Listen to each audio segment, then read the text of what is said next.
વચનામૃત પાન 382 પત્રાંક 466 પત્રાંક 466 પેટલાદ ભાદરવા સુદ 1949 હા મુંબઈથી આવ્યા છે તે આ પેટલાદથી પછી કાવીઠા ગયા. પેટલાદ ભાદરવા સુદ 1949 આ પત્ર કોના પર છે પાછળ નામ નથી. એમાં કૃપાલે લખે છે કલમ કુલ 9 કલમ છે. 1 2 3 4 આમ 9 કલમો લખી છે. પહેલી કલમમાં એમ લખે છે કે જેની પાસેથી ધર્મ માગવો તે પામ્યાની પૂર્ણ ચોકસી કરવી. જેની પાસેથી ધર્મ માગવો તે પામ્યાની પૂર્ણ ચોકસી કરવી. એ વાક્યને સ્થિર ચિત્તથી વિચારવું. અમે કહીએ તેમ ગમે તેમ માની ન લેવું, પહેલાં ચકાસો કે અમે કહીએ બરાબર છે કે નહીં. કોઈ પણ જેની પાસેથી આપણે ધર્મ માગીએ, ધર્મ એટલે શું? વસ્તુનો સ્વભાવ જાણવાનો ઉપાય. વસ્તુ સહાવો ધમ્મો. ભગવાન મહાવીરે ધર્મની વ્યાખ્યા શું કરી? વસ્તુનો જે સ્વભાવ એનો ધર્મ છે. આત્મા પણ એક વસ્તુ છે. આખું વિશ્વ 2 પ્રકારની વસ્તુનું બનેલું છે, જળ ને ચેતન. બધું જે દેખાય છે તે બધું જળ. આમ તો 6 દ્રવ્યોનું બનેલું વિશ્વ છે. એમાં એક ચેતન તત્વ જ આત્મ તત્વ જ ચેતન છે. બાકી બધા 5 તત્વો જળ છે. પછી ધર્માસ્તિકા આકાશ કાળ પૂતગલ અને ચેતન જીવ તત્વ. તો એમાં દરેક દ્રવ્યનો 6 દ્રવ્ય કહો, એ 6 દ્રવ્યનો પોતપોતાનો સ્વભાવ છે. અને એ સ્વભાવનો કોઈ કાળે અભાવ નહીં થાય. એ કંઈ નવો સ્વભાવ એમાં ઉત્પન્ન થયો નથી. અનાદિતિ છે જ અને અનંતકાળ સુધી રહેશે. જેમ કે જીવ દ્રવ્યનો ગુણ ધર્મ શું છે? અહીંયા ધર્મની વાત છે. ધર્મ, આપણે ધર્મ જાણવો. કોનો ધર્મ જાણવો? ચેતન આત્માનો ધર્મ શું છે? તો કે જાણવું, જોવું અને સ્વભાવમાં સ્થિર રહેવું. જ્ઞાન, દર્શન, ચારિત્ર એ આત્માનો મૂળ ધર્મ છે, મૂળ સ્વભાવ છે. એ જાણવું ને દેખવું આત્મા સિવાય બીજા કોઈ પદાર્થમાં છે જ નહીં. અને એને હવે સ્વભાવમાં લાવવો છે. આપણો આત્મા અનાદિથી વિભાવમાં છે. રાગદ્વેષ આદિ વિભાવ ભાવ છે. એ આત્માના સ્વભાવ નથી. માટે વિભાવને મૂકી દઈ, રાગદ્વેષને મૂકી આત્મા પોતાના સ્વસ્વભાવમાં આવે તો ત્યાં પછી કોઈ દુઃખ છે જ નહીં સર્વકાળને માટે. એટલે ધર્મની પ્રાપ્તિ કરવી છે, આત્મધર્મની. પણ એના માટે પૂતગલનો ધર્મ પણ જાણવો પડે. કેમ કે આપણને ભ્રાંતિ થઈ ગઈ છે કે આ અનાદિની ભ્રાંતિ છે. આત્મભ્રાંતિ સમ રોગ નહીં. આપણે અનાદિથી આ દેહને જ પોતાનું સ્વરૂપ માનીએ છીએ. દેહ તે જ હું છું. દેહ તો જળ છે. તો કે ભાઈ જળના ગુણધર્મ શું એ પણ જાણો અને ચેતનનાય જાણો. પછી 2માં વિચારો તમે કયા ધર્મવાળાઓ છો? તમે જ્ઞાન દર્શન ચેતનવાળા છો કે રૂપ રસ ગંધ સ્પર્શવાળા છો? 2ના ધર્મ સાવ ભિન્ન છે. અને એ જાણવાને માટે જ જ્ઞાનીઓ આખી દ્વાદશાંગીની રચના કરી છે. ચેતન એવા આત્માની ઓળખાણ માટે જ આ બધું કહ્યું છે. કેમ કે આપણે બધી ઊંધી ભ્રાંતિ થઈ ગઈ છે. અને એ થવાનું કારણ એક તો અનાદિનો મિથ્યાત્વ ચાલ્યું આવે અને બીજું આ આત્મતત્વ અરૂપી તત્વ છે. આ ચામડાની આંખે દેખાતો નથી, એટલે એને કેવી રીતે જાણવો, કેવી રીતે માનવો? એટલે એ કોઈ પણ જ્ઞાની પુરુષ વગર કોઈ કાળે કોઈ પણ નહીં જાણી શકે. ગુરુ વગર જ્ઞાન થાય જ નહીં. ગમે તેટલો પ્રયત્ન કરે પણ સદગુરુ વગર એ આત્મતત્વને, એટલે કે જે અનુભવી છે આત્માના, એ સિવાય કોઈ ન જાણી શકે. તીર્થંકરોએ પણ જે જાણ્યું તો પૂર્વે 3 ભાવ પહેલાં ગુરુથી જ જ્ઞાન કર્યું છે. એ જો આરૂપી તત્વને કેમ જાણે? કોણ જાણે શું છે? એ અનુભવી પુરુષો જ આપણને એ પ્રાપ્તિનો ઉપાય બતાવે છે. તેથી જાણીએ છીએ અને આપણે પણ એમના જેવા સ્વસ્વભાવમાં આવીને સર્વકાલને માટે જન્મણથી મુક્ત થઈએ છીએ. એટલે પણ એવો ધર્મ કે ખરેખર એ આત્મધર્મ આપણામાં પ્રગટ થાય, એ જેની પાસેથી આપણે માંગવો હોય તો તે પામ્યાની પૂર્ણ ચોકસી કરવી. કે હું જેની પાસે મારા આત્માનો સ્વભાવ પ્રાપ્ત કરવા ઈચ્છું, પહેલાં જાણવા ઈચ્છું છું, પછી મેળવવા ઈચ્છું છું, તો એ પુરુષ ખરેખર જ્ઞાન પામેલો છે કે નહીં? પોતે ન પામેલો તો બીજાને ન પમાડી શકે. જેમ કૃપાલુએ મોક્ષમાલામાં લખ્યું કે નિર્ધન તે ધનાડી ક્યાંથી બનાવે? પોતે જ ભિખારી છે તો બીજાને ક્યાંથી ધનાડી બનાવે? અને અબુદ્ધ તે જ્ઞાન ક્યાંથી આપે? પોતે અજ્ઞાની છે, પોતાને જ કંઈ ખબર નથી તો બીજાને શું સમજાવે? અથવા વંધ્યા તે સંતાન ક્યાંથી આપે? એમ કૃપાલ એવા દ્રષ્ટાંતો કરીને વાત કરી કે જેની પાસે જ્ઞાન જ નથી તે બીજાને જ્ઞાન કેવી રીતે પમાડે? એટલે તમે જેની પાસે જ્ઞાન લેવા ઈચ્છો છો, તમારા સ્વભાવની ઓળખાણ કરવા આત્માની, તો એ આપનાર પુરુષ ખરેખર પ્રાપ્ત પુરુષ છે કે નહીં? આત્માને પ્રાપ્ત કરેલા છે, આત્માને જાણેલો છે, ઓળખેલો છે, તે પુરુષ પાસેથી તમને પણ આ તમારા આત્માની ઓળખાણ થશે. બીજો કોઈ નહીં કરાવી શકે. અજ્ઞાની કોઈ દિવસ આત્મજ્ઞાન ન કરાવી શકે, કેમ કે એને પોતાને જ જ્ઞાનનો રસ્તો જ ખબર જ નથી. એટલે આ પહેલે જ વાક્યમાં પહેલાં તો ઓમ લખ્યું છે. ઓમ પંચ પરમેશ્વરીની સ્મૃતિ કરી એક અક્ષરીયો મંત્ર ઓમ. પછી પહેલી કલમમાં જેની પાસેથી, તમે જેની પાસેથી, કોઈ પણ પાસેથી ધર્મ માગવો, આત્મધર્મ માગવો એટલે પ્રાપ્ત કરવા ઈચ્છો, તે પામ્યાની પૂર્ણ ચોકસી કરો. 100% પૂરી ચકાસણી કરો કે હું જેની પાસે અથવા જેની આજ્ઞામાં રહેવા માંગુ છું તો એ ખરેખર આત્મજ્ઞાની પુરુષ છે કે નહીં? કૃપાલજી આત્મસિદ્ધિમાં શું કહ્યું? આત્મજ્ઞાન ત્યાં મુનિ પણ તે સાચા ગુરુ હોય, બાકી કુલ ગુરુ કલ્પના આત્માર્થી નહીં જોયે. ગમે એટલા ભલે બાયથી ત્યાગી હોય, વૈરાગી હોય, ઘણા હજારો લાખો જેને માનતા હોય, પણ એ ખરેખર જ્ઞાની છે કે નહીં એ પહેલાં તપાસ કરો. ગુરુનું પહેલું લક્ષણ આત્મજ્ઞાન.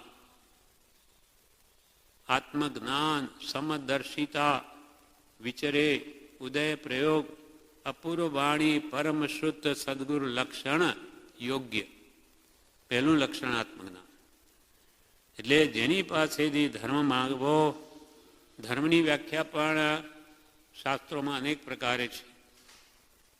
જેમ કે સમ્યક દર્શન, જ્ઞાન, ચારિત્ર, એને પણ ધર્મ કયો? રત્નત્રય ધર્મ કહે છે. 3 રત્ન, 3 તત્વ મુજે આપો અવિચલ સ્નેહ. 3 રત્ન આપો. કયો રત્ન?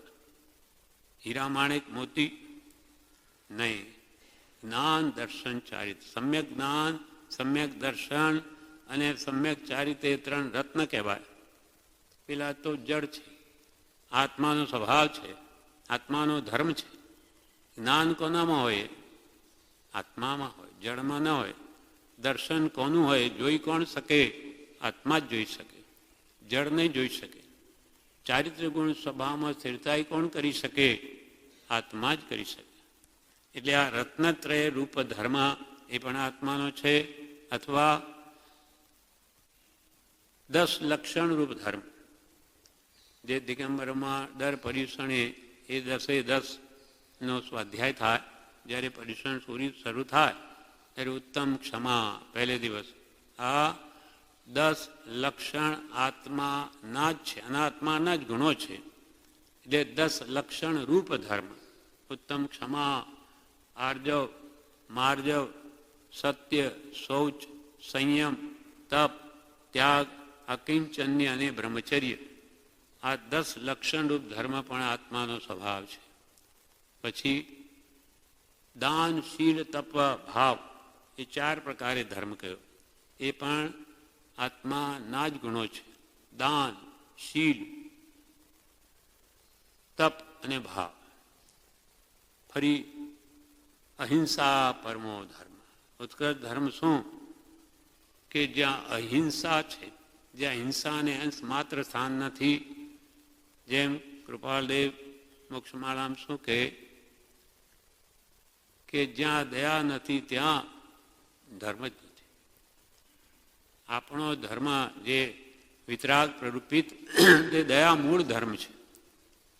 જેના મૂળમાં દયા છે, દયા નહીં હોય ત્યાં ધર્મ જ નથી. વળી સર્વમાન્ય ધર્મમાં કૃપાલદેવ શું લખ્યું? દયા દયા નિર્મળ અવિરોધ, નિર્મળ અવિરોધ દયા, તે સાચો ધર્મ છે. ભગવાન મહાવીર ઉપદિષ્ટ વિતરાગ માર્ગમાં સૂક્ષ્મ દયાનું નિરૂપણ છે. સૂક્ષ્મ, નાનામાં નાના જંતુની પણ રક્ષા કરવી, જે આપણને ખબર જ નથી એ જીવો ક્યાં છે. એ કેવળ નાની જ જાણે કે નાનામાં નાના જીવો ક્યાં રહેલા. હવે એક કંદમૂળ સોયની અણી પર અનંતા જીવ છે, કોણ જાણી શકે? કેબળી સવા કોઈ નહીં જાણી શકે. તો એ જીવોની રક્ષા કરો એમ ભગવાન. નહીં તો તમે દુઃખી થશો એના ફળમાં. તમે જીવોને સુખ આપો તો તમને સુખ મળશે જ, પણ આપણને ખબર જ ન હોય કે ક્યાં જીવો છે તો શું રક્ષા કરીએ? જળ કાય, પૃથ્વી કાય, અપકાય, તેવું કાય, વાયુ કાય, વનસ્પતિ કાય, બધામાં અનંત જીવો છે. અને જળ છે કાયા જેની, પૃથ્વી છે કાયા જેની, એની જ કાયા છે આ બધી.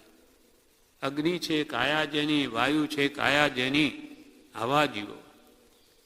અને અહીંયા ઠાંસો ઠાંસ ભરેલા આવો સૂક્ષ્મ નિરૂપણ કરનારો વિતરાગ ધર્મ, એ જાણીને એ જીવોને બચાવવા અથવા એની હિંસા કરવાના ભાવ નહીં, ભાવ બી નહીં, મન, વચન, કાયા ત્રણેય યોગથી એમની રક્ષા કરવી. 9 કોટી ધર્મ. કરવું નહીં, કરાવવું નહીં, અનુમોદવું નહીં. મનથી કરવું નહીં, કરાવવું નહીં, અનુમોદવું નહીં. વચનથી પણ કરવું નહીં, કરાવવું નહીં, અનુમોદવું નહીં. કાયાથી પણ કરવું નહીં, કરાવવું નહીં, અનુમોદવું નહીં. આવો 9 કોટી શુદ્ધ ધર્મ છે વિતરાગનો. તો આવો ધર્મ જેની પાસે તમારે આવો પરમ શુદ્ધ ધર્મ પ્રાપ્ત કરવો હોય તો એ સામા જીવને પ્રાપ્ત છે કે નહીં? નહીં તો તમને પ્રાપ્ત નહીં થાય. કૃપાલદેવે 47મા પત્રમાં લખ્યું છે, ધર્મ એ વસ્તુ બહુ ગુપ્ત રહી છે. ધર્મ એ વસ્તુ બહુ ગુપ્ત રહી છે, તે બાહ્ય સંશોધનથી મળવાની નથી. અપૂર્વ અંતર સંશોધનથી તે પ્રાપ્ત થાય છે. અને તે કોઈક મહાભાગ્ય સદગુરુ અનુગ્રહે પામે છે. જ્યાં સત્પુરુષની કૃપા થાય, સદગુરુની, ત્યારે એને આત્મધર્મ પ્રગટ થાય. નહીં તો નહીં થાય. અનંતકાળમાં આપણે અનંતવાર દીક્ષા, અનંતવાર આચાર્ય પણ, અનંતવાર વિદ્યાભ્યાસ કર્યો, છતાંય ધર્મ કેમ ન પ્રગટ્યો? તો કે સદગુરુને મળ્યા, કેવી રીતે એને પ્રગટાવવાનો ઉપાય છે જાણવામાં નહીં આવ્યો. અથવા સ્વચ્છંદે કર્યું કે એમાં શું, મારા આત્માની જ ઓળખાણ કરવી, બીજાની તો નહીં. તો મારે વળી બીજાને શું પૂછવું? મારાને મને પોતાને ઓળખવાનો છે, હું ઓળખી લઈશ. શાસ્ત્રોમાં છે ને બધું કહેલું છે. પણ આ શાસ્ત્ર કોણે ઉપદેશ્યા? એ પણ સત્પુરુષ વિના તો શાસ્ત્ર બને જ નહીં. તો બધા મૂળમાં તો સત્પુરુષ જ છે. એ જ્ઞાની વિના કોઈ કાળે જ્ઞાન પ્રાપ્તિ થાય નહીં. એ ધર્મ પ્રગટે નહીં, એટલે કે એ વસ્તુ તો બહુ ગુપ્ત રહી છે. એટલે આનંદજી શું કહે, ધર્મ ધર્મ કરતો જગ સહુ ફીરે રે, ધર્મ ન જાણે હો મર્મ જીનેસર, ધર્મ જીનેસર ચરણ ગયા પછી. આત્મધર્મ સ્વરૂપ પ્રાપ્તિ થઈ ગઈ. ધર્મ જીનેસર ચરણ ગયા પછી, કોઈ ન બાંધે હો કર્મ જીનેસર, ધર્મ જીનેસર ગાઉં રંગ શું. ધર્મ ધર્મ કરતો જગ સૌ પીરે, જાણે અમે બધા ધર્મ કરીએ છીએ, ધર્મ કરીએ છીએ, પણ ધર્મ તો બહુ દુર્લભ વસ્તુ છે. ધર્મ નામે ધમાધમ મચી અને ધર્મ માર્ગ રહ્યો દૂર રે. મૂળ માર્ગ તો દૂર જ છે. અને ધર્મ નામે અનેક અનુષ્ઠાનો થાય, અનેક ક્રિયાઓ થાય, કરોડોના ખર્ચા થાય, અને માને કે આપણે ધર્મની પ્રભાવના કરી. પણ નાની વગર ધર્મ શું છે એ જ ખ્યાલ ના આવે. આપણે એવું જ કર્યું છે અનંતકાળમાં. એટલે જ આજે અહીંયા બેઠા છીએ. ધર્મ નામે ઘણા એવા અનુષ્ઠાન કર્યા, પણ જે વાસ્તવિક ધર્મ શું એ જાણ્યો નહીં, તો એને પ્રાપ્તિ કરવાનો ઉપાય શું કરે. એટલે કૃપાલ કે આવો ધર્મ જેની પાસે છે, તે જેની પાસેથી ધર્મ માંગવો તે પામ્યાની પૂર્ણ ચોકસી કરે. બધા કહેવાતા સાધુ બધા જ્ઞાની જ હોય એવું નથી. બધું પીળું એટલે બધું સોનું જ હોય એવું નથી. પિત્તલ પણ પીળું જ હોય, સોનું પીળું હોય. તેમ બધા સાધુ ન હોય એટલે બધા જ્ઞાની એવું પણ નથી. એટલે સાચો ધર્મ કોની પાસે છે એની પૂરી ચકાસણી કરવી. કૃપાલે પોતે જ કહે છે, તમે અમારી પણ વાત માનો એને પહેલાં પૂરું ચકાસો કે તમે અમારા પર વિશ્વાસ કેમ આવ્યો, શું જોયું તમે. ઉત્તર સંડામાં મોતીલાલભાઈને કૃપાલદેવે પૂછ્યું, તમે અમારી પાછળ પાછળ કેમ ફરો છો. તો કે ધર્મ પ્રાપ્તિ કરવા. કે તમે કેમ જાણ્યું કે અમે ધર્મ પામેલા પુરુષ છે, અથવા અમારાથી ધર્મની પ્રાપ્તિ થશે. તો કે સાહેબ, જ્યારથી આપનો સમાગમ થયો છે ને, ત્યારથી મને ઇન્દ્રિયોની બધી આ વાસનાઓ જ ગઈ છે. કોઈ સંસાર ગમતો જ નથી. તેથી મને તો લાગે છે કે આપ સાચા જ્ઞાની છો. એમ જ્યાં અનુભવ કરીને પૂરેપૂરું તપાસો. ને કૃપાલદેવ પોતે અહીંયા 254 પાન ઉપર વચનામૃતમાં જણાવે છે, પત્રાંક 178માં,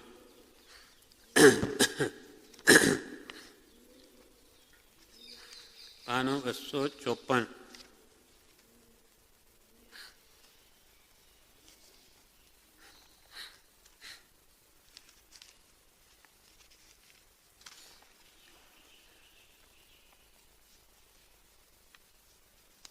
પત્રાંક 178. આ પત્રની છેલ્લી 2 લીટીમાં લખ્યું છે,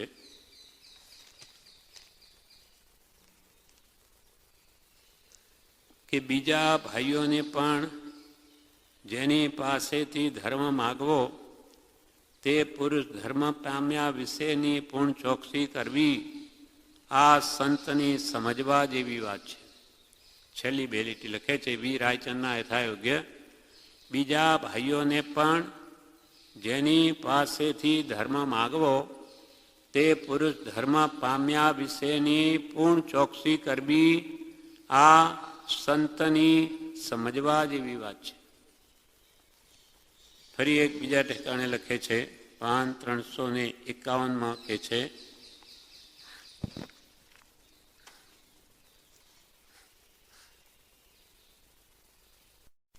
પાનો 351,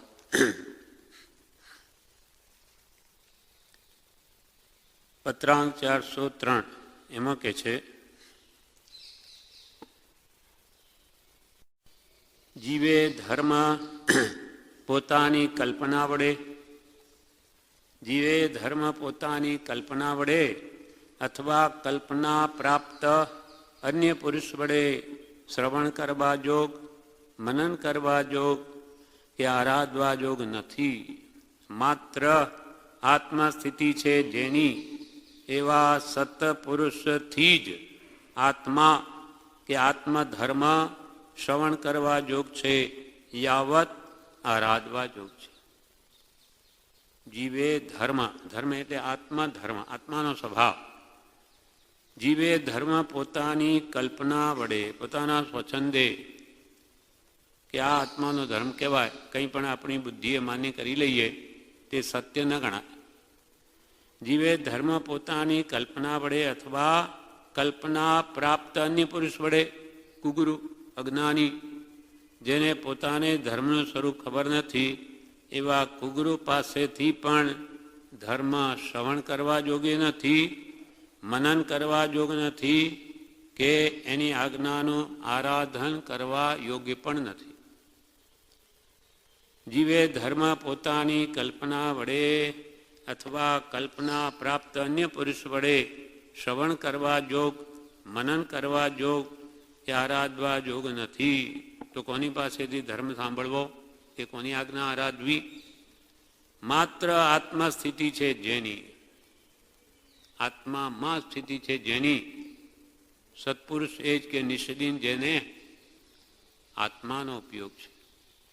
સત્પુરુષ એ જ કૃપાલે લખ્યું કે નિષદીન જેને રાત દિવસ જેને આત્માનો ઉપયોગ છે, શાસ્ત્રમાં નથી, સાંભળ્યામાં નથી, છતાં અનુભવમાં આવે તેવું જેનું કથન છે, અંતરંગ સ્પૃહા નથી, અંતરમાં કોઈ જાતના પદાર્થની ઈચ્છા નથી, એવી જેની ગુપ્ત આચરણા છે. અંદર શું ખબર પડે અંદરમાં છે કે નહીં, એવી જેની ગુપ્ત આચરણા છે, બાકી તો કંઈ કહ્યું જાય તેમ નથી. આ દશાની શું વર્ણવે શબ્દોમાં? એટલે કે માત્ર આત્મસ્થિતિ છે જેની એવા સત્પુરુષથી જ જકાર, બીજેથી નહીં. આપણી શ્રદ્ધાને નિર્મળ રાખવા માટે આ જરૂરી છે. આ કે કૃપાલે શું કે ગમે ત્યાં ધર્મ શોધવા જશો નહીં મળે. માત્ર આત્મસ્થિતિ છે જેની એવા સત્પુરુષથી જ આત્મા કે આત્મધર્મ શ્રવણ કરવા જોઈએ. જ્ઞાની પાસેથી ધર્મ સાંભળવો, એ ધર્મનું સ્વરૂપ શું અથવા એ ધર્મ કેમ પ્રાપ્ત થાય તે જ્ઞાની પાસે તે આત્મધર્મ શ્રવણ કરવા યોગ છે, યાવત આરાધવા યોગ છે. ઠેઠ આરાધના કરવા સુધીનું તે બધું જ્ઞાની પાસેથી જ કરવું. તેના વચનોનું શ્રવણ કરવું, તેના વચનોનું જ મનન કરવું, ચિંતન કરવું અને તેની જ આજ્ઞાનું આરાધન કરવું. આત્મધર્મ શ્રવણ કરવા યોગ છે, યાવત આરાધવા યોગ છે. એટલે જેની પાસેથી ધર્મ માંગવો તે પામ્યાની પૂર્ણ ચોકસી કરવી, પૂર્ણ કસોટી કરવી. મહાપુરુષો કે એક નજીવી વસ્તુ લેવા જાય બજારમાં, માટલું લેવા જાય, માટલી 5-10 રૂપિયાની આ જમાનામાં. પહેલાં 2 આના 4 આનાની માટલી હોય તો પણ એને કેવી રીતે લે? ટકોરો મારીને, બરોબર, ફૂટલું તો નથી ને. આવી રૂપિયા, 2 રૂપિયા, 5 રૂપિયાની વસ્તુમાં કેટલી ચોકસાઈ રાખે. અને જેના વડે ભવો ભાવ આખો સંસાર નાશ કરવો છે, ત્યાં ગમે તેમ કહેતા કહેતી અથવા બાપ દાદાઓ કરતા આવ્યા માની લેવું નહીં, યોગ્ય નથી. એટલે પૂરી ચકાસ કરો. ગમે તે કુલમાં કે આપણે જન્મ્યા હોઈએ, આપણા બાપ દાદાઓ જે માને છે તે ધર્મ સત્ય છે કે અમે કંઈ કચાશ છે? પણ આપણા બાપ દાદાઓ જે કરતા બધું સારું જ કરતા હતા એમ જીવ માને તો પછી બાપ દાદાઓ જે રહેતા હોય તેમ જ રહેવું જોઈએ. બાપ દાદાઓ તો આ નળિયાવાળા મકાનમાં રહેતા હતા, આવા આરસીસીના મકાનમાં ના રહે. આપણે પણ આવા નળિયા લગાડવા જોઈએ ઉપર, કેમ કે બાપ દાદા એમ રહેતા હતા. બાપ દાદા આવા બટનવાળા શર્ટો નહોતા પહેરતા, ત્યાં દોરી બાંધતા. આપણે આવું કરવું જોઈએ. બધામાં ચાલે એવું, ત્યાં બધું ફેરવી નાખ્યું. ધર્મની વાત આવે કે વિચારવાની અવકાશ નથી. બાપ કે બરોબર આપણા કુલ ધર્મથી ચાલતો આવ્યો, આ તો આપણી કુલદેવી કહેવાય. આપણી કુલદેવી જાણે આપણા કુલમાં જન્મેલી છે એવી એવી માન્યતાઓ ચાલે અને એને પૂજા કર્યા કરે. એટલે જ્ઞાનીઓ કે ધર્મના નામે આ જીવ વિચારતો જ નથી. જેના વડે અનંત કાળના અનંત જન્મ મરણ નાશ કરવા છે તેનો આજે કંઈ વિચાર જ નહીં. ભોગ સંજ્ઞા લોક સંજ્ઞા, લોકો જેમ કરે એમ કર્યા કરવું, અથવા લોકો જેને ધર્મ કે માની લેવો, એ કેમ ચાલે? તો જેની પાસેથી ધર્મ માંગવો તે પામ્યાની પૂર્ણ ચોકસી કરવી. પૂર્ણ ચોકસી કરવી એ વાક્યને સ્થિર ચિત્તથી વિચારવું. આમ ઉપલક કાઢી નાખવું નહીં, બરોબર વિચારું કે આ વાક્યમાં શું કહ્યું, કે આપણે ધર્મ કોની પાસેથી માંગવો? તો જે ગુરુ આપણે કરવા જઈએ ગુરુ ખરેખર જ્ઞાની છે કે ખાલી લોકો જ જ્ઞાની માને? કૃપાલે લખ્યું છે કે કુલાગ્ર મતાગ્ર કેવા હોય કે આપણા ગુરુ એ તો કે ગુરુ આપણા ગુરુ છે. પછી ભલે ને કે શાસ્ત્રનું નામ પણ ન જાણતા હોય, પણ એ તો આપણા છે. એટલે આપણે તો એમનું જ કહેલું મનાય. એમ જીવને મૂળતા છે, દેવ મૂળતા, ગુરુ મૂળતા. ધર્મક જે વડે અનંત સંસાર નાશ પામે તે આવા અદ્ભુત સમર્થ પુરુષ હોવા જોઈએ કે જેની આજ્ઞાએ આપણા આ ભાવ નકામો ન જાય, અનંત ભાવનું સાટું વળી રહે, એવો તો આ જોગ છે. સાચા ગુરુથી જ સાચા દેવનું પણ સ્વરૂપ સમજાય છે. આજે ભગવાન તીર્થંકરો તો હાજર છે નહીં, અને સદગુરુ જ હાજર હોય. તો એ જો કુગુરુ હોય, અસદગુરુ હોય, તો એ તીર્થંકર ભગવાનનું સ્વરૂપ પણ મિથ્યા સમજાવશે. જેમ કે ભગવાનનું સ્વરૂપ શું? તો કે ભગવાનને તો અષ્ટ પ્રાતિહાર્ય હોય. જ્ઞાની શું કે ભગવાન એને તો ઇન્દ્રો પણ એની સેવા કરે, 64 ઇન્દ્ર, એને તો ચામર ઢાળે, અને એને તો ભામંડલ હોય, અને વળી એની તો શું રિદ્ધિ, એ જ્યાં ત્યાં 4 ગાઉ સુધી બધો રોગ નાશ પામી જાય. અને એની વાણી તો યોજન ગામીની, એમ બાહ્ય રિદ્ધિનું જ વર્ણન કરે. આ કંઈ ભગવાનનું સ્વરૂપ નથી. એ તો પુણ્યનો એક પ્રકાર છે, પ્રભાવ છે. ભગવાનનું સ્વરૂપ તો અદ્ભુત જ્ઞાન છે, કેવળ જ્ઞાન છે, આત્મજ્ઞાન છે. પણ એ તરફ સદગુરુ લક્ષ જ ન કરાવે. એને બહારની રિદ્ધિને શું કરવી છે? અમારે તો જ્ઞાનથી મતલબ છે. તે જ્ઞાનનું વર્ણન જે કરીને સમજાવે તે જ્ઞાની જ સમજાવી શકે. એટલે સતપુરુષ હોય તે સતદેવનું સ્વરૂપ યથાર સમજાવે, અને સત ધર્મ આત્મા ધર્મનું સ્વરૂપ પણ સદગુરુ જ સમજાવે. એટલે સદગુરુમાં જો ભૂલ થઈ ગઈ, બધામાં ભૂલ. એક સરવાળામાં ખોટો આવે, બધો સરવાળો ખોટો. જેમ ગુરુ જો સાચા ન મળ્યા તો કે તમારા ભોગ મળ્યા, તમે પછી કે જન્મથી નહીં છૂટી શકો. જેની પાસેથી ધર્મ માંગવો તે પામ્યાની પૂર્ણ ચોકસી કરવી. એ વાક્યને સ્થિર ચિત્તથી વિચારું, મગજ શાંત કરી સ્થિર કરીને વિચારવું. શું કહે છે કૃપાલે? એ વાતને આમ ગૌણ નહીં કરવી, કાઢી નહીં નાખવી, ખૂબ ઊંડાણથી વિચારવી. બીજા હોય તો એવી વાત કરે, પોતામાં જ પોલ હોય તો એ દાબી દે એવી વાતો. અહીંયા તો પરમ સત નીતરી રહ્યું છે. તમે 1 વાર ની 1000 વાર કસોટી કરો ને, સાચું સોનું હોય અને આપણે સોની પાસે ગયા હોય તો,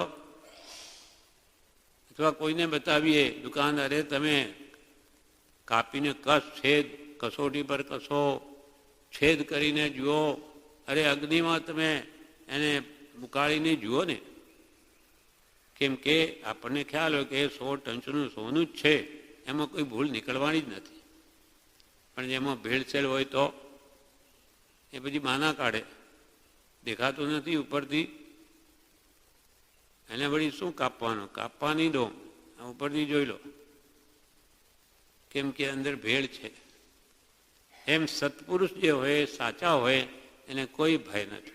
તમે અમારી પૂરેપૂરી કસોટી કરો અને પછી અંગીકાર કરો કે અમારું કહેવું સાચું છે કે નહીં.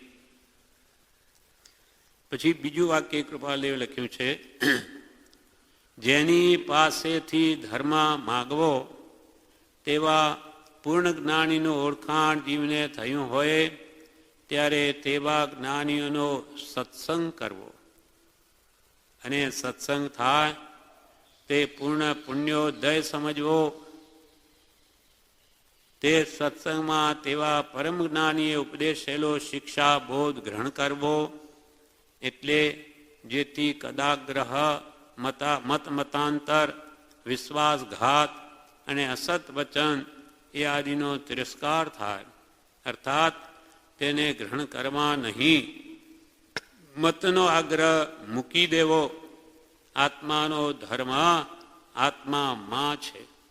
આત્મત્વ પ્રાપ્ત પુરુષનો બોધેલો ધર્મ આત્મતા માર્ગરૂપ આત્મતા માર્ગરૂપ હોય છે. બાકીના માર્ગના મતમાં પડવું નહીં. જેની પાસેથી ધર્મ માગવો તેવા પૂર્ણ જ્ઞાનીનો ઓળખાણ જીવને થયું હોય ત્યારે, પહેલાં તો ઓળખાણ, જેમ કે આપણે પ્રભુશ્રીના કહેવાથી, આપણને તો ખબર નથી, પણ પ્રભુશ્રીના કહેવાથી જો કૃપાળુદેવ આપણને સત્ય પુરુષ ભાસતા હોય, લાગતા હોય, જેની પાસેથી ધર્મ માગો તેવા પૂર્ણ જ્ઞાનીનું ઓળખાણ જીવને થયું હોય. પ્રભુશ્રી વગેરે ઘણા મોક્ષોને થયું છે. એટલે મોક્ષો શું કહે છે?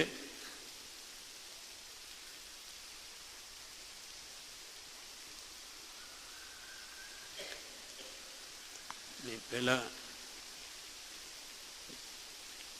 એક પત્ર ફરી 351 પેજ ઉપર કહ્યો છે,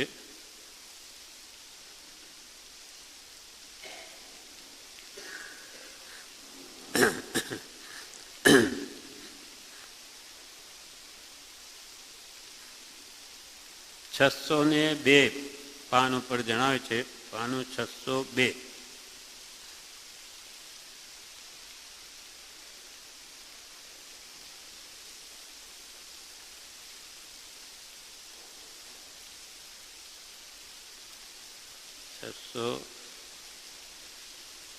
બેમું પાનું.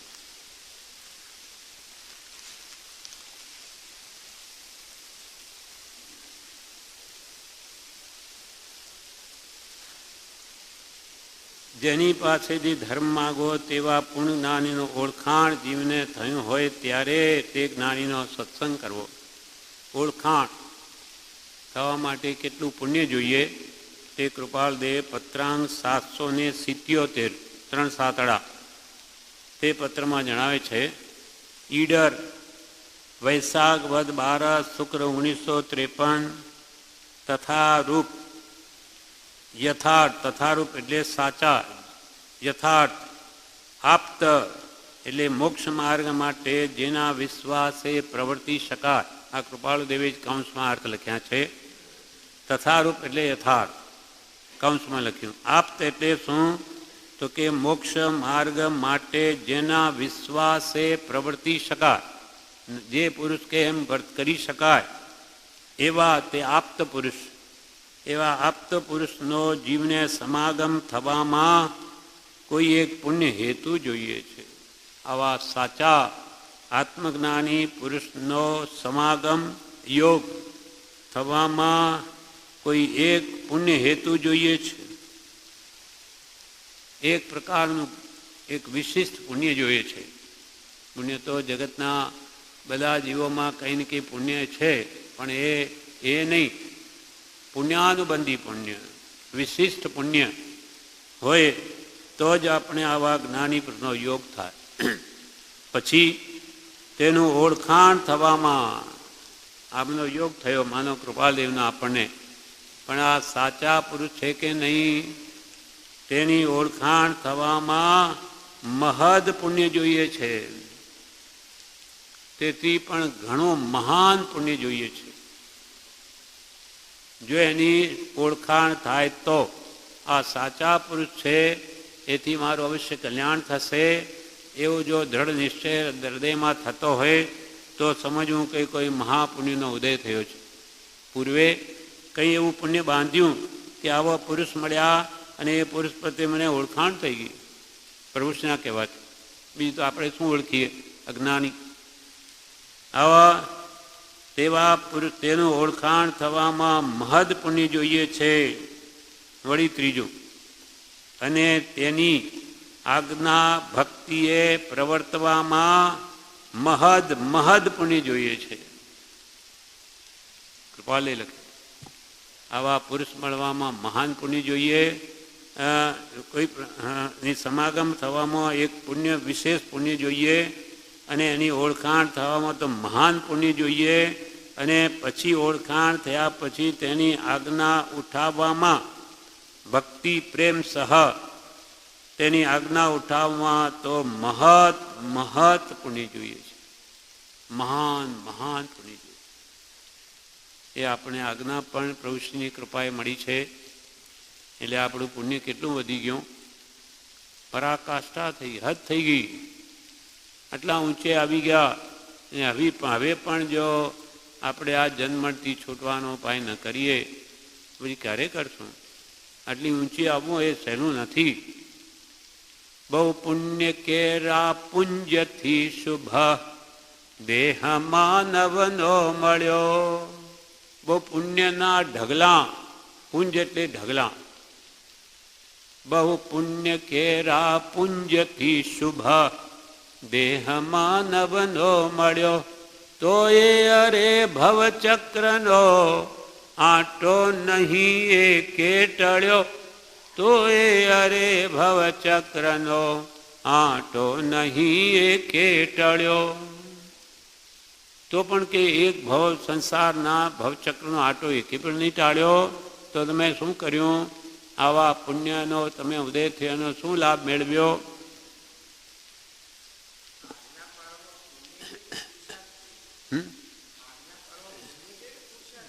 પુરુષાર્થ તો છે જ. એ તો જુઓ, આ પુણ્ય છે ને પ્રારબ્ધને પુરુષાર્થ સાથે જ ચાલે છે.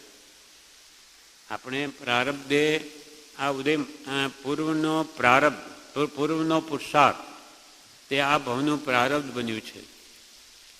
આગલા ભવમાં પુરુષાર્થ કર્યો ત્યારે આ બધી જોગવાઈ મળી. એ હવે આ ભવમાં એ પ્રારબ્ધ કહેવાય. ગયા ભવનો પુરુષાર્થ છે. પુરુષાર્થ અને પ્રારબ્ધ બે વસ્તુ કૃપા કે સમજાવવા જેવી છે. પુરુષાર્થ વગર પ્રારબ્ધ થાય નહીં. પ્રારબ્ધ કોણ બનાવે? પોતાનું, પોતે જ બનાવે પોતાના પુરુષાર્થથી. તો ગયા ભવનો પુરુષાર્થ આ ભવનો પ્રારબ્ધ કહેવાય. હવે આ ભવમાં આ બધી જોગવાઈ મળી. હવે આ ભવમાં કે તમને મળ્યું છે મહાન પુણ્યના ઉદય, તો હવે પુરુષાર્થ કરો, તો આગળ વધો. હા, બરોબર છે. આ જોગવાઈ જુઓ, આ સત્પુરુષ પ્રત્યે આવ્યા, એમના પ્રત્યે શ્રદ્ધા થઈ, સાથી થઈ. આગલા ભાવમાં તમે પુરુષાર્થ કર્યો ને ત્યારે તમારી શ્રદ્ધા દ્રઢ થયેલી. આ બધું નિમિત્ત મળ્યું ને તમને શ્રદ્ધા થઈ, નહીં તો બેસે જ નહીં. તમારા પૂર્વ ભવનો પુરુષાર્થ સમજી લો. આગલા ભવનો પુરુષાર્થ આ ભવનું પ્રારબ્ધ બન્યું છે. આ ભવમાં બન્યું. હવે તમે આજ્ઞા પાળવામાં બી તમારું પૂર્વનું ઘણું પુણ્ય જોઈએ. તો નહીં બેસે, નહીં મળે. ઘણા અહીંયા તો જો ઘણા આવે. આમ તો પ્રભુ શ્રી કહે પ્રભુ અહીંયા હજારો આવી ગયા, પણ પ્રભુ આજ્ઞા આરાધનારા કેટલા? એ કોને ભાવ ઉપજે? કોઈ પૂર્વનો મહાભાગ્યશાળી, પૂર્વનો પુરુષાર્થ ગયા ભાવનો, ત્યારે આપણે આજ્ઞા આરાધવાનો ભાવ થાય, નહીં તો નહીં થાય. નાની કહે તેમ મારે કરવું છે એવું કેટલાને થાય?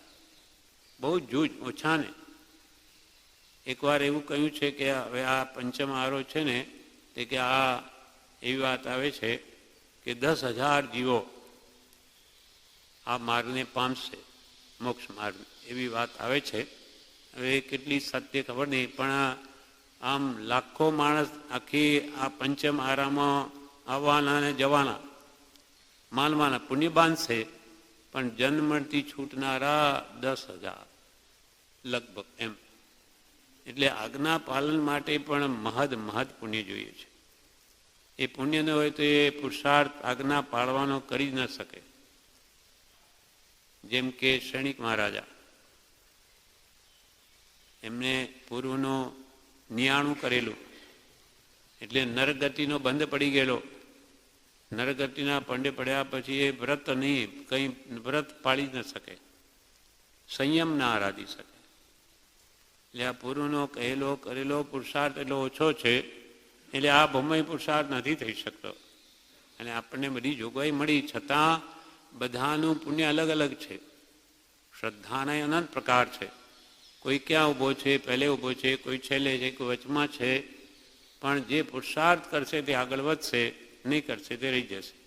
પુણ્ય બધું આપી દીધું, પણ એમાં પણ પૂર્વકૃત અને પુરુષાર્થ જોઈએ. પૂર્વકૃત અને પુરુષાર્થ, પૂર્વે કરેલું એનું ફળ મળ્યું, હવે પુરુષાર્થ ઉપાડે તો કામ થઈ શકે. પણ એમાંય પૂર્વનું પુણ્ય સહાયક છે. તે અને તેની આજ્ઞા ભક્તિએ પ્રવર્તવામાં મહદ પુણ્ય જોઈએ છે. એવા જ્ઞાનીના વચન છે તે સાચા છે.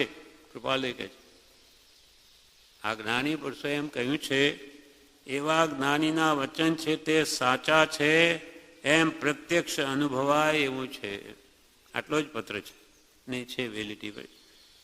એમ પ્રત્યક્ષ અનુભવાય એવું છે. કૃપાલય અમને તો અનુભવમાં આવે છે. કેમ બધા જ આજ્ઞા આરાધી નથી શકતા? કેમ બધાને સત્પુરુષનો યોગ નથી મળતો? પુણ્યની કમી છે, પુણ્યની ખામી છે. તથારૂપ આપ્ત પુરુષના અભાવ જેવો આ કાળ વર્તે છે. આવા સત્પુરુષના અભાવ જેવો આ કાળ વર્તે છે. તો પણ આત્માથી જીવે તેવો સમાગમ ઈચ્છતા તેના અભાવે, તે સમાગમના અભાવે પણ વિશુદ્ધિ સ્થાનકના અભ્યાસનો લક્ષ્ય અવશ્ય કરીને કર્તવ્ય છે. કે ભાઈ પ્રત્યેક જ્ઞાની નથી, શું કરીએ? એ અમારે તો શું થાય? નહીં એવું. હા, કેટલે જ્ઞાની ના હોય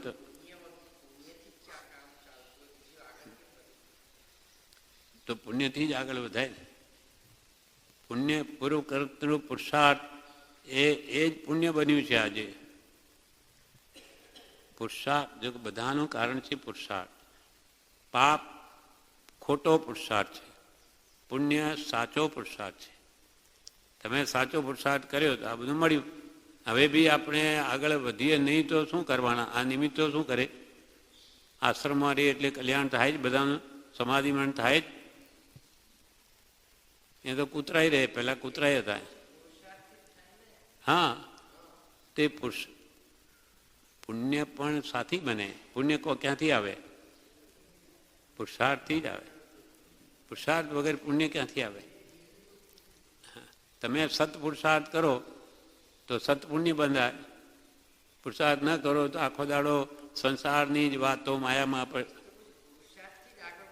હા, પુરુષાર્થ જ.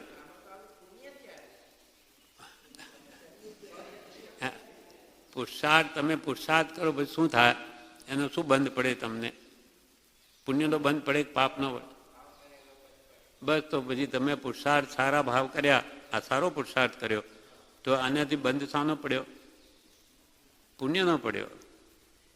એટલે પુરુષાર્થનું ફળ પુણ્ય આવ્યું, સત પુરુષાર્થનું ફળ. અસત પુરુષાર્થ આખું જગત કરે તો એનું ફળ અસત જ આવે. પુરુષાર્થનું ફળ પુણ્ય છે એટલું વિચારો. સત પુરુષાર્થ, બધા પુરુષાર્થનું ફળ પુણ્ય નથી.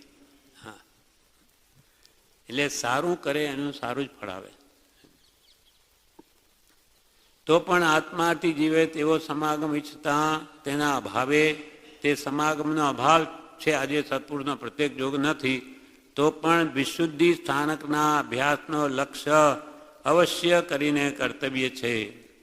એટલે કે યોગ્યતા માટે આત્માની નિર્મળતા ક્રમશઃ વધતી જાય તેવો અભ્યાસનો લક્ષ્ય અવશ્ય કર્તવ્ય છે. લક્ષ્ય કરીને પાછો પુરુષાર્થ તો કરવો જ પડશે. પુરુષાર્થ વગર કાંઈ નહીં થાય. પણ પુરુષાર્થનું ફળ આ પુણ્ય બંધાય છે ને ત્યારે સત્પુરુષનો યોગ મળે છે. તથારૂપ યથાર્થ આપ્ત મોક્ષ માર્ગ માટે જેના વિશ્વાસે પ્રવર્તી શકાય એવા પુરુષનો જીવને સમાગમ થવામાં કોઈ એક પુણ્ય હેતુ જોઈએ છે, તેનું ઓળખાણ થવામાં મહદ પુણ્ય જોઈએ છે, અને તેની આજ્ઞા ભક્તિએ પ્રવર્તવામાં મહત પુણ્ય જોઈએ છે. એવા જ્ઞાનીના વચન છે તે સાચા છે એમ પ્રત્યક્ષ અનુભવાય એવું છે. અમે તો અનુભવમાં આવે છે.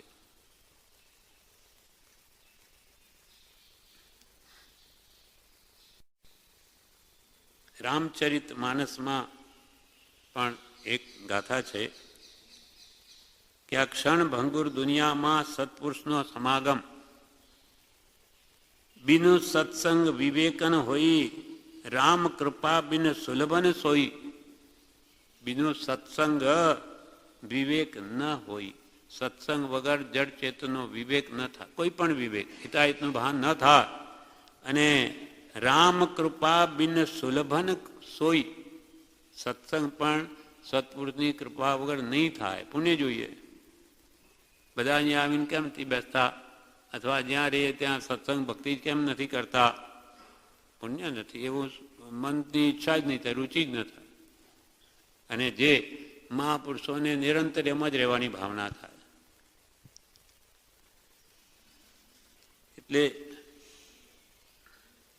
જેની પાસેથી ધર્મ માગવો તેવા પૂર્ણ જ્ઞાનીની ઓળખાણ જીવને થયું હોય ત્યારે તેવા જ્ઞાનીનો સત્સંગ કરવો.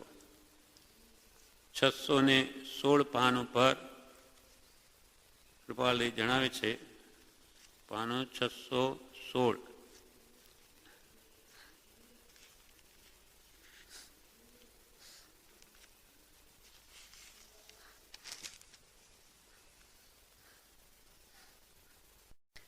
પત્રાંક છે 817.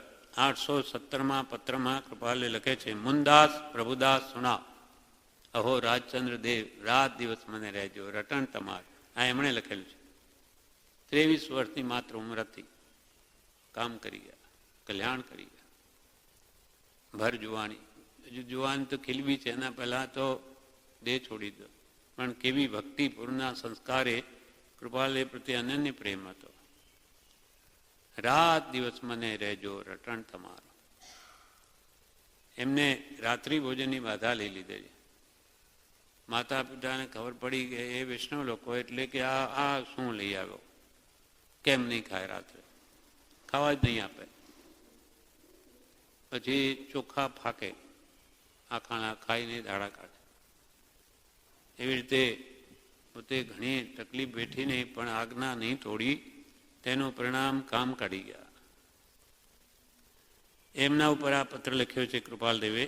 મુંબઈ, કારતકવદ 12/1954. પ્રથમ તમારા 2 પત્રો તથા હાલમાં 1 પત્ર મળ્યું છે. 3 પત્રો મળ્યા છે.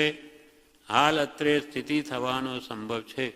હાલ મુંબઈમાં અમારી સ્થિતિ થવાનો સંભવ છે. હવે પોતે લખે છે, આત્મદશાને પામી નિર્દ્વંદપણે યથા પ્રારબ્ધ વિચરે છે એવા મહાત્માનો યોગ જીવને દુર્લભ છે. તેવો યોગ બને જીવને તે પુરુષની ઓળખાણ પડતી નથી. પહેલાં તો આવા પુરુષનો યોગ જ દુર્લભ છે આ કાળમાં. આ કાળમાં એકાકી હોવાથી ઉદાસ, આ કાળમાં એકાકી હોવાથી. અને અહીંયા લખે છે કે આવા આત્મદશાને પામી એટલે કે એવી સ્વરૂપ સ્થિતિ પામી નિર્દ્વંદપણે. નિર્દ્વંદ એટલે એના બધા દ્વંદ મટી ગયા. રાગ દ્વેષ, માન અપમાન કે સુખ દુઃખ, એ બધા દ્વંદ એટલે બે જોડકા, એ જેના મટી ગયા. માન અપમાન ચિત્ત સમગણે. સમગણે કનક પાષાણ રે, વંદક નિંદક સમગણે ઈશ્યો હોય તું જાણ રે. આનંદજી એવા દ્વંદ જેને મટી ગયા, એવા નિર્દ્વંદપણે યથા પ્રારબ્ધ વિચરે છે. જેવા ઉદય આવે તે પ્રમાણે વિચરે છે, એવી આત્મદશાને પામી એવા મહાત્માનો યોગ જીવને દુર્લભ છે. આવા અપ્રતિબદ્ધ વિહારી આવા મહાત્માનો યોગ આ કાળમાં દુર્લભ છે. તેવો યોગ બનીએ. માનો આવો યોગ બની જાય મહાપુણ્યના ઉદય, તેવો યોગ બનીએ જીવને તે પુરુષની ઓળખાણ પડતી નથી. એ તો ઉદયાધીન વર્તન હોય, જેમ કૃપાલદેવનું, કોણ ઓળખી શકે એમને? આવી રીતે ઝવેરી વેશમાં લાંબો કોટ ને પાઘડીને, આ તો જાણે શેઠનો વેશ છે. આ કંઈક નાની થોડાઈ છે. આપણી તો બાહ્ય ઓળખાણ છે. બહારનો મુનિનો વેશ હોય તો કે આ મહાત્મા, પછી ભલે ને સંસારી કરતો એ વધારે મલિન મનવાળો હોય, પણ એ તો મહાત્મા છે. આપણી ઓળખાણ બાહ્ય છે. એટલે એવા મહાત્માનો યોગ જીવને દુર્લભ છે. તેવો યોગ બનીએ જીવને તે પુરુષનું ઓળખાણ પડતું નથી. અને જો ઓળખાણ સુલભ હોત તો નિર્વાણ પણ સુલભ હોત. આવા જ્ઞાની પુરુષની ઓળખાણ જો ઇઝીલી સરળતાથી થઈ શકે એમ હોય તો પછી મોક્ષ પણ સરળ હોત. તે પુરુષની ઓળખાણ પડતી નથી. અને તથારૂપ ઓળખાણ પડ્યા વિના તે મહાત્મા પ્રત્યે દ્રઢ આશ્રય થતો નથી. જે ભગવાન તીર્થંકરો ઘરમાં હોય એ તો ત્યાં પણ અદ્ભુત જ્ઞાની છે ગ્રસ્ત અવસ્થામાં, અને પણ ઇન્દ્ર અવધિજ્ઞાનથી જાણે છે કે આ તો બધું એમનું કર્મનું સ્વરૂપ છે. એ તો પરમાત્મા છે અંતરથી. પણ આપણે આવા રાજ્ય દરબારમાં બેઠા હોય, રાજ્ય ચલાવતા હોય, અને કે આ ભગવાન છે, આપણે નહીં ઓળખી શકીએ. પણ જે સાચા જ્ઞાની પુરુષો હોય એ તો જાણે કે એનો અંતરે આ તો મહા દુષ્કર કાર્ય કરે છે. જેમ કે આપણને ભગવાનને આંગી ચડાવવામાં આવે તે એ રાજાનું સ્વરૂપ છે. રાજ્યમાં બેઠા હોય, મુકુટ બધો લગાડી, તો કે આ તો રાજાનું સ્વરૂપ છે. તે વખતે આપણને શું ભાવ કરવા કહ્યું? ઉડતું શું વિચારવું કે આવો પુરુષ રાજ્ય ચલાવે છતાં અંતરથી અલિપ્ત, જેમ ગિલોડીમાં આંગળી મૂકવી ને આંગળી કોરી કાઢવી, આવા બધા કામો કરવાને અંતરથી સાવ જુદા. આ તો બહુ દુષ્કર કામ કરે છે. એટલે આ ભગવાન રાજ્ય ચલાવતા છતાં અલિપ્ત, એટલે એમની દશા કેટલી ઊંચી છે એમ આપણને આમ લેવા કહ્યું. હવે આંગી શા માટે ચડાવવામાં આવે કે અહીંયા હવે સંપ્રદાય દ્રષ્ટિ, દરેક સંપ્રદાય થઈ ગયા જૈનમય.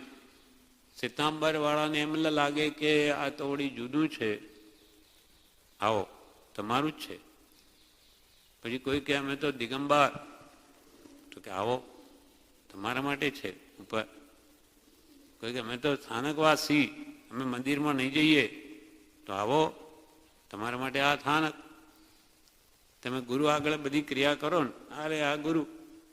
અને આ બધી ક્રિયાઓ જે કંઈ વ્યાખ્યાન થતા હોય કે સામાયિક કરતા હોય, ગુરુના વ્યાખ્યાન બધું તે અપાશ્રમ હોય ત્યાં અપાશ્રમ. પણ તમે આવો, સમજો આ વાતને. એટલે પ્રભુશ્રીએ બધું રાખ્યું છે. જ્યારે દ્રષ્ટિ સમ્યક થશે ત્યારે બધા ભેદ નીકળી જશે. આ તો બધા મત પક્ષના ભેદ છે. આત્મા એવો નથી. આત્મા તો સિતાંબરે નથી, આત્મા દિગંબરે નથી, આત્મા સ્થાનકવાસી નથી, આત્મા તો પરમાત્મા છે. પછી સ્વરૂપ લક્ષ થશે. એટલે બ્રહ્મચારી એક ઠેકાણે કે જ્યારે જીન મંદિરમાં જઈએ ત્યારે જ્યારે દરવાજામાં પગ મૂકીએ ત્યારે કે શું વિચારવું કે હે ભગવાન, આપ જ્યારે અહીંયા વિચરતા હતા ત્યારે હું કોણ જાણે કઈ યોનિમાં હતો, એકેન્દ્રીયમાં હતો, બેન્દ્રીયમાં હતો, ક્યાં હતો. અને આજે હું મનુષ્ય થયો, માનવ થયો છું. ત્યારે હે ભગવાન, આપ પ્રત્યક્ષ હાજર નથી, પણ મારા માટે તો આ સામે આપ બિરાજ્યા છો તે સાક્ષાત પરમાત્મા છો. અને આ ભગવાનનું મંદિર એ ભગવાન આપનું સમવસરણ છે. સમવસરણમાં આપ બિરાજતા કેવળના થયા પછી તે મારા માટે આ મંદિર સમવસરણ, અને આપ બિરાજો તે મારા ભગવાન. એમ કરીને ભગવાનનો શું ઉપદેશ હતો, અને તમે કેવા હતા? તો તમે તો નિરાગી, નિર્વિકારી, સચ્ચિદ આનંદ સ્વરૂપ, સહજાનંદી, અનંત જ્ઞાની, અનંત દર્શી અને ત્રૈલોક્ય પ્રકાશક છો. અને હું તો મૂઢ, પાપી, અનાથ, હવે મારી રક્ષા કરો, આપનો બોધ મારા હૃદયમાં ઉતારો, એમ ભાવ કરવાનો નિમિત્ત છે. એ ભગવાન નહોતા તો મારા માટે આ ભગવાન પ્રત્યક્ષ છે મારા માટે. એમ પ્રભુશ્રી કહે ને, આપણા માટે તો ભગવાન કૃપાલય પ્રત્યક્ષ છે. તમારે કે ભાવ જોઈએ. ભાવ એ તો નાની એની જોડે વાતો કરે છે. ભાવ ત્યાં ભગવાન છે જી, ઉપદિશે આત્મ સાસ. ભાવ ન હોય સત્પુરુષ પ્રત્યે, આદર ભાવ ન હોય તો પ્રત્યક્ષ હોય તો એ કાંઈ લાભ નથી. ભલે નહીં આ ભગવાન આવી જાય, પણ મારે શું, આ તો ઇન્દ્રજાળીઓ છે. બીજા મતવાળા આપણે મિથ્યાત્વનો ઉદય હોય તો ભગવાન મહાવીરની હાજરીમાં કે છે 363 મતો ચાલતા હતા ભગવાનથી વિરોધ. આપણને આશ્ચર્ય થાય કે આવો જે પુરુષ સમર્થ જ્યારે વિચરતો હોય ત્યારે આવા મતો ચાલે. તો કે એ તો મિથ્યાત્વ અનાદિનું છે. જેમ આજે જૈન ધર્મ છે ને બીજા કેટલા ધર્મો છે, બસ એ તો અનાદિથી ચાલવાનું જ છે. જે સત જાણશે તે જ પામશે. બાકી આ મતો તો અનાદિના છે. એટલે આપણે કે નિંદા કરવા માટે નથી, કેમ કે અનાદિકાળથી છે ને અનંતકાળ સુધી રહેવાના. આપણે શું કરવું એ સાચું જાણીને આપણું કામ કરી લેવું.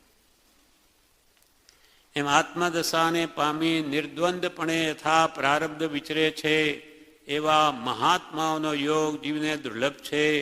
તેવો યોગ બનીએ જીવને તે પુરુષની ઓળખાણ પડતી નથી.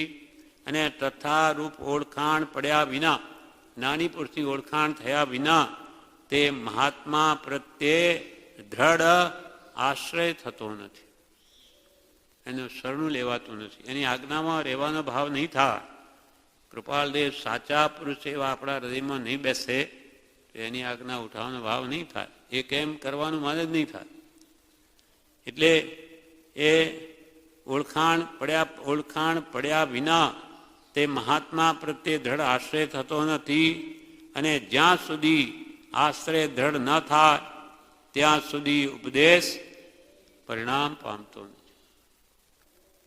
એમનો આશ્રય શરણ જીવ દ્રઢ નહીં લે. મારે તો આ જ એક, એ તારે કે મારે તો આ જ પુરુષ, આ જ ગુરુ મારા સર્વસ્વ, એવું જો ન માને તો કે જે એનો ઉપદેશ એના અંદર પરિણમે નહીં. જ્યાં સુધી આશ્રય દ્રઢ ન થાય ત્યાં સુધી ઉપદેશ પરિણામ પામતો નથી. અને ઉપદેશ પરિણમ્યા વિના સમ્યક દર્શનનો યોગ બનતો નથી. એના કહેલી વાત આપણા હૃદયમાં ઉતરે નહીં. એ કેમ આપણે નહીં કરીએ તો કોઈ દિવસ પણ એને સમ્યક દર્શન થાય નહીં. ઉપદેશ પરિણમ્યા વિના સમ્યક દર્શનનો યોગ બનતો નથી. અને સમ્યક દર્શનની પ્રાપ્તિ વિના જન્માદિ દુઃખની આત્યંતિક નિવૃત્તિ બનવા યોગ્ય નથી. સંકિત ન પામ્યા, સમ્યક દર્શનની સ્પર્શના ન થઈ તો કે છે જન્માદિ દુઃખની, જન્મજરા મરણાદિ દુઃખ જે અનાદિના મુખ્ય દુઃખ છે, જન્મજરા અને મૃત્યુ મુખ્ય દુઃખના હેતુ, તેની આત્યંતિક નિવૃત્તિ. આત્યંતિક એટલે સંપૂર્ણ, સર્વથા.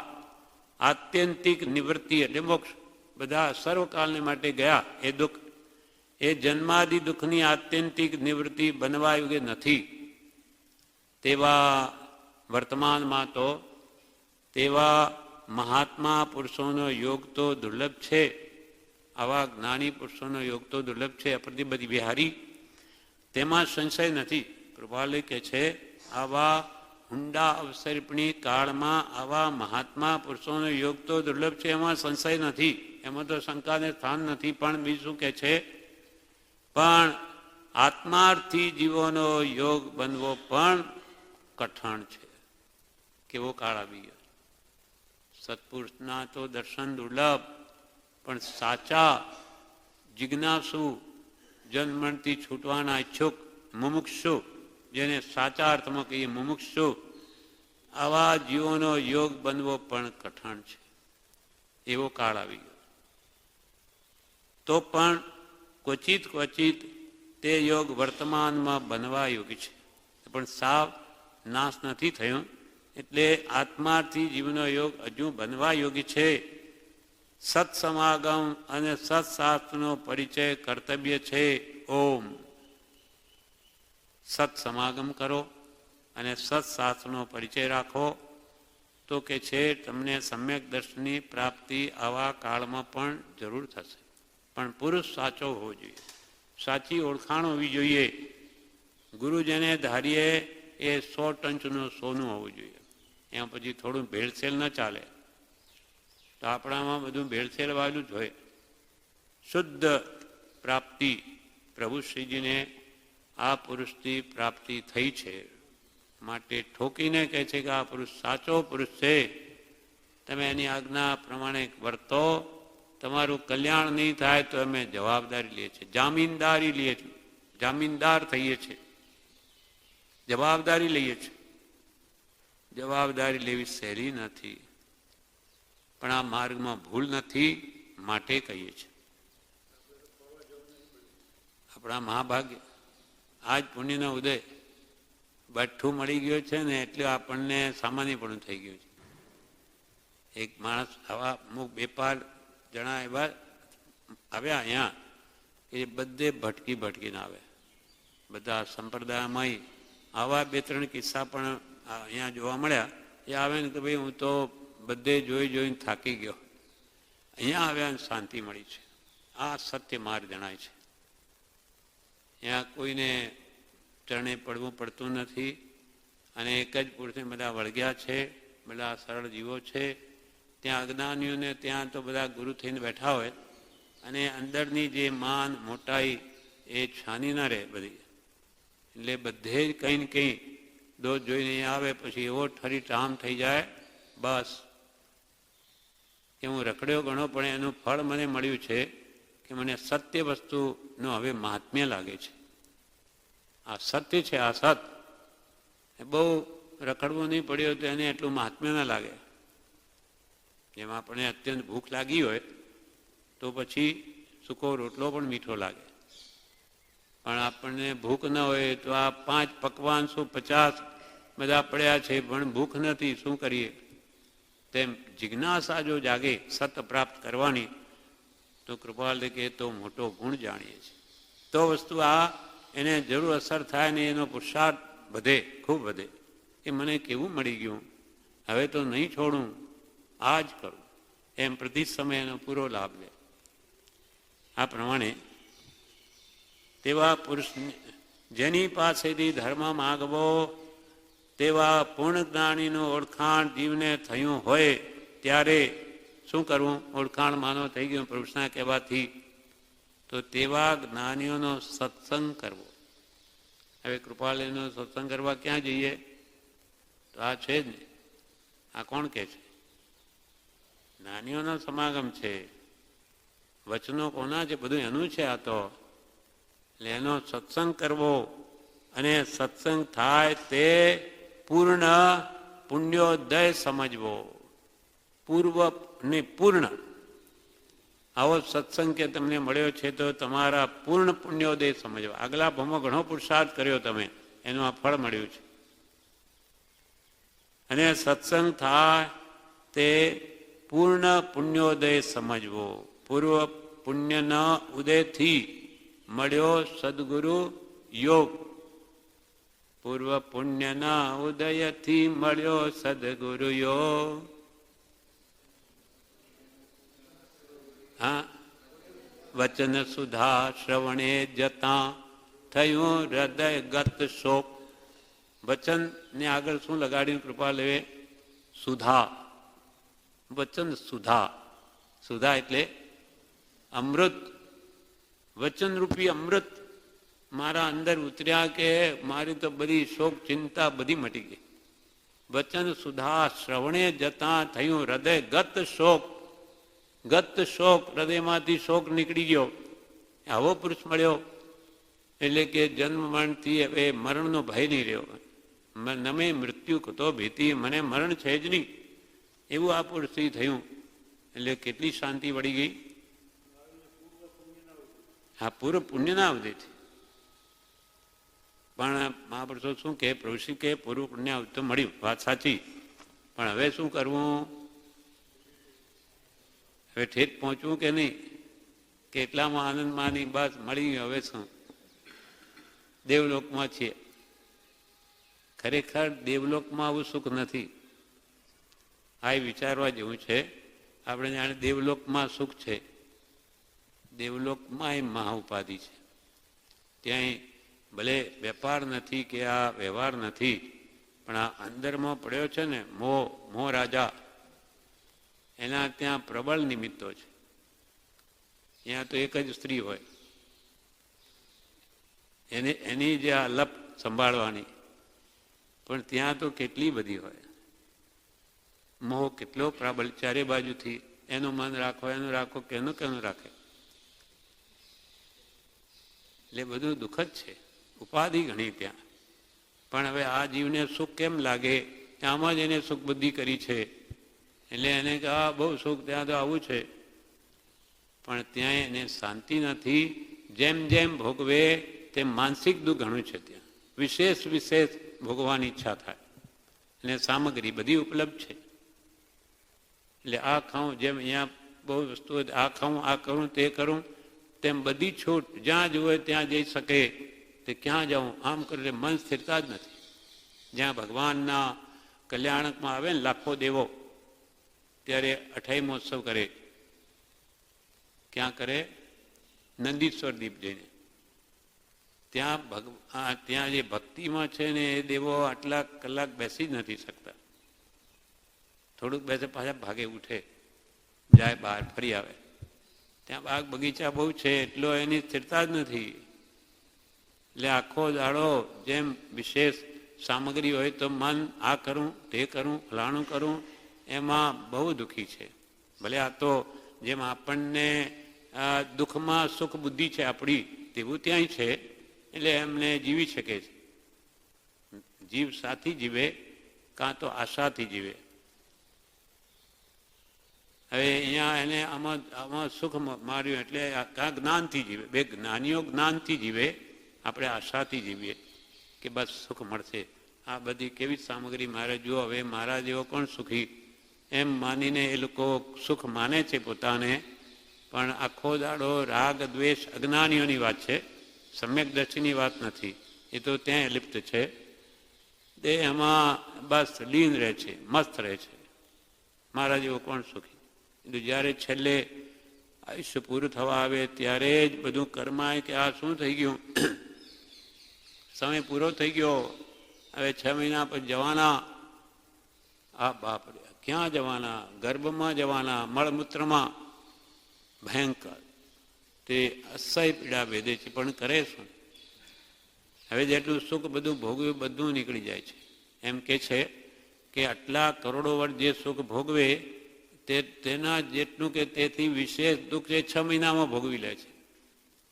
અત્યંત માનસિક પીડા સહન કરે કે આ મારે આ બધું જતું રહેશે, શું કરું? પણ કરે શું? એ તો જવું જ પડે. આવા પાપો કર્યા, બધું પુણ્ય તો ખોઈ નાખ્યું આ વિષય ભોગમાં. હવે શું છે પાછે? એટલે ખાલી હાથે જાય છે. અને મળમૂત્રમાં પડ્યું એના કરતો તો કે હું ચંદનના ઝાડમાં જાઉં તો બહુ સારું, ત્યાં બહુ સુગંધી હોય. અહીંયાની તો 15 યોજન એટલે કંઈ 60 માઇલ સુધી આ ભયંકર દુર્ગંધ એમને સહન નથી થતી એ દેવોથી. આપણને અહીંયા દુર્ગંધ નથી લાગતી, એમને એટલી દુર્ગંધ લાગે, કેમ કે ત્યાં બહુ જ સુગંધ હોય. એટલે આવા મળમૂત્રમાં એના કરતો તો હું ચંદનના ઝાડમાં જતો રહું સારું. હા, એટલે એવું ચિંતન કરતો કરતો સીધો એકંદરીમાં જતો રહે, પંચેન્દ્રિયમાંથી એકંદરીમાં. બધા જ કે એમ નહીં થાય, પણ આવું આર્ત ધ્યાન એને તિર્યંચોનીમાં લઈ જાય, પછી ક્યારે ઊંચો આવે. એકેન્દ્રીયમાંથી બેન્દ્રીયમાં થવામાં અનંતકાળ, બેન્દ્રી ત્રણની થવામાં અનંતકાળ, આ વનસ્પતિમાં અનંતો કાળ વયો જાય છે. કામ નિદ્રા કરતા ઊંચો આવતો આવતો ક્યારે આવે. એટલે જ મહાપુરુષો કહે છે દેવલોક કદી ઈચ્છવા જોગ નથી મનથી. હે ભગવાન, મને તારે શરણે રાખ, અથવા સમ્યક ત્વી કુટુંબમાં જી હો તો હો અવતાર. ઋષભદેવ ભગવાનની ભાવના કાલે વાંચ્યું. સમ્યક દ્રષ્ટિ મહાત્મા પુરુષોના ઘરમાં મારો જન્મ હો તો હોજો, મારે નથી જન્મવું, મને તો મુક્ત કરી દે, પણ હો તો સમ્યક દ્રષ્ટિ પુરુષો કે મારા પિતા તીર્થંકર હોય, જ્ઞાની પુરુષ હોય, એના ઘરમાં હું જન્મું કે મને જન્મથી જ પછી આજ મળે. આવી ભાવના આપણે કરવાનું કહ્યું કે જેથી ભવિષ્યમાં એને પછી એ જ મળે. આ પ્રમાણે આ પત્રની શરૂઆત કરી છે. વિશેષ